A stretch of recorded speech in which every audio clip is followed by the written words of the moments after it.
Hello, I'm Professor Jessica Wachter. First, I'm going to describe the goal of the next 3 modules. So, the subject of cryptocurrency has attracted considerable attention. Now, some of this attention has been positive, focusing on the potential for cryptocurrency to disrupt existing monopolies and give power to consumers, but some has been highly negative.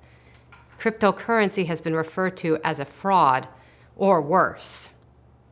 So there have been wild and misleading claims both on the positive and on the negative side. Nonetheless, more than 11 years after the distribution of Satoshi Nakamoto's famous white paper, some things are clear.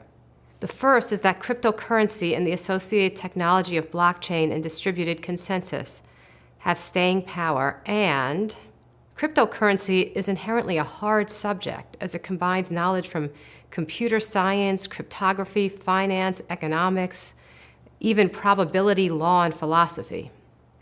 So in other words, the barrier to entry to cryptocurrency is understanding. So this set of modules is intended to serve as an introduction.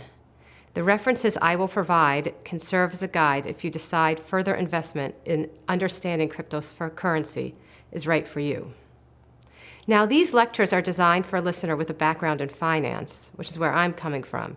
No background in computer science is necessary, though some of the concepts in the second module may be challenging. But the most important requirement is a strong interest in the subject. So here's a summary of the modules. The first module is about the basics of cryptocurrency. What is it and what are the problems it is designed to solve?